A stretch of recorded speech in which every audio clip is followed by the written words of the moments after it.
میں امت کو پھر عزت ملے، اس کا ہر چاکے گرے باں بھی سلے، ہر طرف روشن ہو کر دل ہرا۔ بسم اللہ الرحمن الرحیم۔ ادراک کی 15 روزہ علمی اور فکری نشست میں خوش آمدید۔ آج ہم جس موضوع کو سمجھنے کی کوشش کریں گے وہ ہے قرآن اور انسان۔ اللہ تعالیٰ کی جملہ مخلوقات میں سے اس کی قدرت کاملہ کا شاہکار حضرت انسان ہے۔ اس کی فضیلت کے مختلف پہلو ہیں، لیکن اگر ہم غور کریں سب سے پہلے انسان کو جو فضیلت عطا کی گئی، جہاں اور مختلف جہتیں ہو سکتی ہیں وہاں مین جہت علم کی ہے، اور اس علم کی وجہ سے اللہ تعالیٰ نے فرشتوں کو حکم دیا کہ وہ آدم علیہ السلام کی بارگاہ میں سجدہ تعظیم پیش کریں، اور تمام فرشتوں نے آدم علیہ السلام کو سجدہ تعظیم پیش کیا، اور جس نے عظمت انسان کا انکار کیا وہ معلم الملائکہ تھا، لیکن عظمت انسانی کے انکار کی وجہ سے وہ اللہ کی بارگاہ سے مردود ٹھہرا۔ علامہ اقبال رحمۃ اللہ علیہ نے بال جبریل میں بڑے معنی خیز انداز میں، روح پرور انداز میں عظمت انسان کا اظہار کیا ہے۔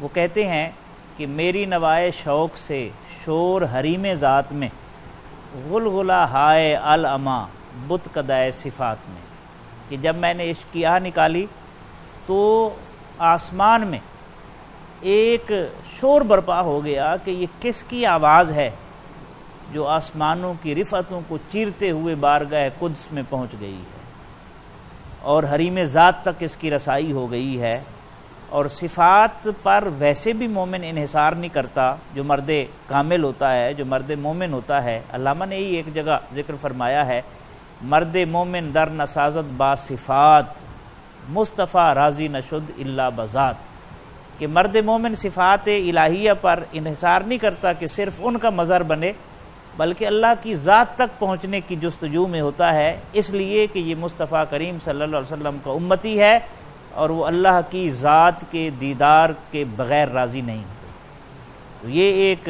خوبصورت پہلو ہے جو عظمت انسانی کا اظہار کرتا ہے۔ آگے اقبال فرماتے ہیں، حور و فرشتہ ہیں اسیر میرے تخیلات میں، میری نگاہ سے خلل تیری تجلیات میں۔ یقیناً یہ انسان کی عظمت ہے، اور انسان مختلف کیفیات سے گزرتا ہے۔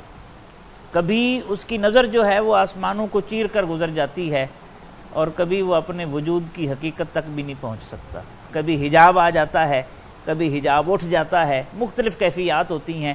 اقبال کہتے ہیں، گاہ میری نگاہ تیز چیر گئی دل وجود، گاہ الجھ کے رہ گئی میرے توہمات میں، اور گرچہ ہے میری جستجو دیر و حرم کی نقش بند۔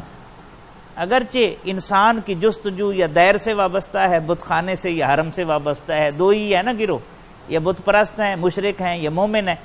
گرچہ ہے میری جستجو دیر و حرم کی نقش بند، میری فغاں سے رست خیز کعبہ و سومنات میں۔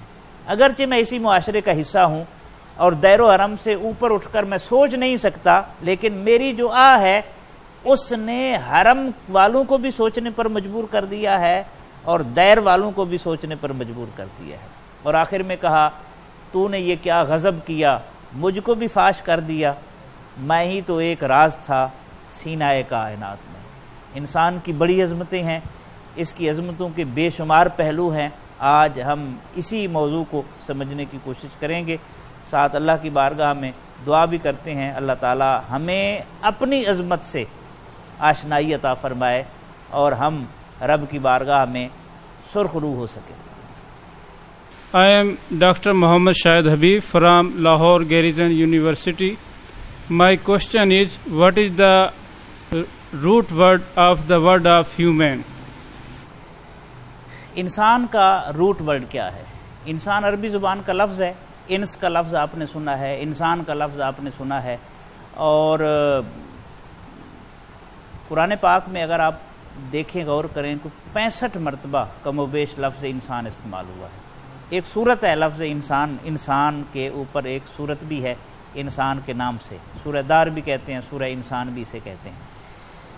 اور اللہ تعالیٰ نے اس کی عظمت کو کبھی انس کہہ کے، کبھی رب الناس اپنے آپ کو کہا، قل اعوذ برب الناس، یعنی یہ انسان کی عظمت پر دلیل ہے۔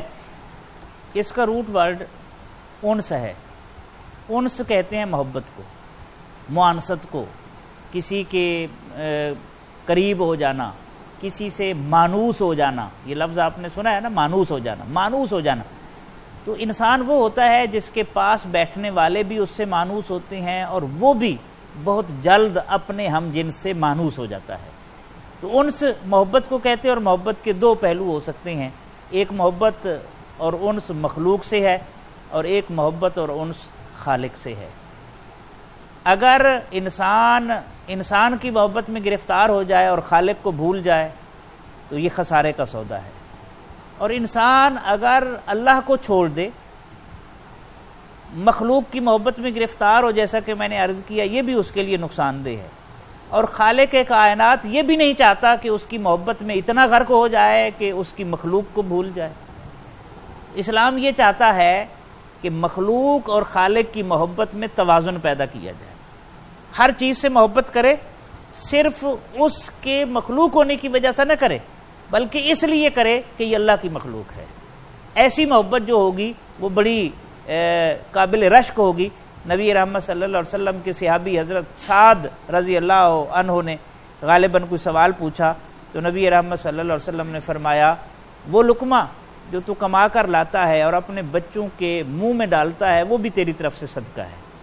یعنی صرف ثواب نہیں، حالانکہ اس کا فرض ہے، وہ اپنا فرض ادا کر رہا ہے، فرض کے ساتھ ساتھ اسے صدقے کا ثواب بھی مل رہا ہے۔ انبیاء کرام علیہم السلام اسی لیے آتے ہیں کہ جو خالق اور مخلوق کے درمیان تعلق میں جو توازن ہے، اس میں جو افراط تفریط پیدا ہو جاتا ہے، اس میں توازن اور اعتدال پیدا کرنے کے لیے آتے ہیں۔ دیکھیں نا، جو انبیاء کی تعلیمات سے بھٹک جاتے ہیں، یا تو وہ دنیا دار بن جاتے ہیں، اور اتنے دنیا دار بنتے ہیں کہ انہیں اپنے ہم جنسوں کا کوئی احساس ہی نہیں رہتا، اور کچھ ایسے لوگ ہوتے ہیں جو اس طرح انسان کی محبت میں گرفتار ہوتے ہیں کہ خالق کی محبت سے بالکل غافل ہو جاتے ہیں۔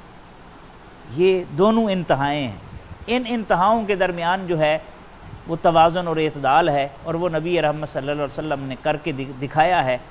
آپ نے شادی بھی کی ہے، آپ کے بچے بھی ہیں، آپ کے اہل و عیال بھی ہیں، آپ نے صرف اپنے گھر والے نہیں، حضرت خدیجۃ الکبریٰ رضی اللہ عنہا کا جب وصال ہوا تو جب گوشت گھر میں آتا تھا، بنتا تھا، تو آپ صلی اللہ علیہ وسلم حضرت خدیجۃ الکبریٰ کی سہیلیوں کی طرف بھی بھیجا کرتے تھے۔ یہ رشتوں کا تقدس ہے۔ حضرت حلیمہ سعدیہ رضی اللہ عنہا کا جب وصال ہوا تو ان کے وصال کے بعد ان کی بہن آئی، حضرت حلیمہ سعدیہ کی، حضور صلی اللہ علیہ وسلم سے ملی، تو آپ نے اسی طرح ان کی ضرورتیں پوری کی جس طرح پہلے کرتے تھے، اور وہ جاتے ہوئے کہنے لگی، یا محمد صلی اللہ علیہ وسلم، آئے سراپا حمد و ستائش آقا، آپ کتنے حسین انسان ہیں کہ بچپن میں بھی آپ ہمارے قبیلے کی کفالت کرتے رہے ہیں، اور اب بڑے ہو کر بھی ہماری کفالت کر رہے ہیں۔ تو انسان وہ ہوتا ہے، نبی رحمت صلی اللہ علیہ وسلم کی سیرت سے، اسوہ سے جو ثابت ہوتا ہے، وہ ہوتا ہے جو مخلوق اور خالق کی محبت کے درمیان توازن پیدا کرتا ہے۔ ہاں، اگر کہیں ٹکراؤ پیدا ہو جائے، ایک طرف خالق کی محبت ہو اور اس کی محبت کے تقاضے ہوں، اور ایک طرف مخلوق کی محبت ہو، تو پھر مخلوق کی محبت خالق کی محبت پر قربان کر دی جائے گی، اور جو کر لے گا وہی عظمت انسان کا حامل ہوگا۔ تو بہرحال انسان کا روٹ ورڈ انس ہے، وہ انسان کہلانے کا مستحق ہی نہیں ہے جو اپنے ہم جنسوں کے ساتھ بیٹھنے کے لیے تیار نہیں ہے اور مخلوق خدا سے محبت نہیں کرتا۔